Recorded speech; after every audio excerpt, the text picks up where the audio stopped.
అరటి పంటను పీడిస్తున్న సిగటోకా వ్యాధి. సిగటోకా వ్యాధి అంటే ఏమిటి? సిగటోకా వ్యాధి అనేది అరటి మొక్కలపై వచ్చే ఒక శిలీంద్ర వ్యాధి. ఇది ఆకులపై నల్లటి లేదా పసుపు మచ్చలు ఏర్పడేలా చేస్తుంది. ఈ వ్యాధి కారణంగా మొక్కల్లో కిరణజన్య సంయోగక్రియ తగ్గి మొక్కల ఎదుగుదల మందగిస్తుంది. ఈ వ్యాధి 2 రకాలు. పసుపు సిగటోకా తక్కువ తీవ్రత కలిగి ఉంటుంది. నల్ల సిగటోక చాలా తీవ్రమైన రకం, అధిక నష్టం కలిగిస్తుంది. లక్షణాలు: ఆకుల కొనల వద్ద లేదా అంచుల దగ్గర లేత పసుపు లేదా గోధుమ చారలు కనిపిస్తాయి.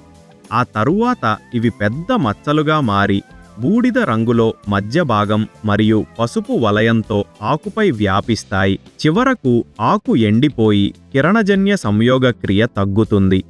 ప్రభావం: పండ్ల నాణ్యత, పరిమాణం మరియు మార్కెట్ విలువ తగ్గుతుంది.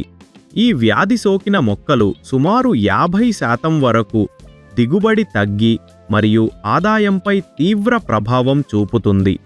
నివారణ మరియు నియంత్రణ చర్యలు: వ్యాధి సోకిన ఆకులను తీసివేయాలి. నీటి పారుదల సక్రమంగా ఉండాలి. నీరు నిల్వ ఉండకూడదు. కలుపు మొక్కలను తొలగించాలి. సరైన పోషకాల నిర్వహణ చెయ్యాలి. 15 నుంచి 20 రోజుల వ్యవధిలో శిలీంద్ర నాశక మందులను పిచికారీ చెయ్యడం ఉపయోగకరం. బయోఫ్యాక్టర్ వారి పెంటాజియా అనేది పలు రకాల సూక్ష్మజీవులతో రూపొందించిన ఒక అధునాతన జీవ శిలీంద్ర నాశిని.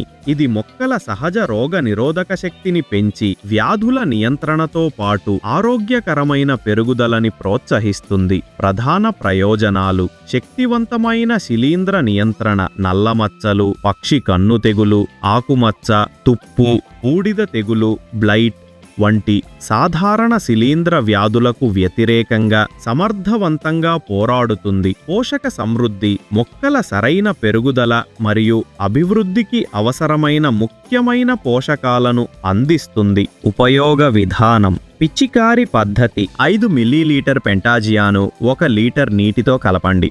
సిగటోకా లాంటి మరి ఎన్నో ప్రమాదకరమైన తెగుళ్ల నుండి మీ అరటి తోటను కాపాడుకోండి. సరైన సమయంలో సరైన మోతాదులో వినియోగించండి. వీడియో నచ్చితే లైక్ చేయండి. రైతు తన పెట్టుబడిని తగ్గించి లాభాల దిశగా చేరుకోవాలని కోరుకుంటూ ప్రతి రైతుకు ఈ వీడియో షేర్ చేద్దాం.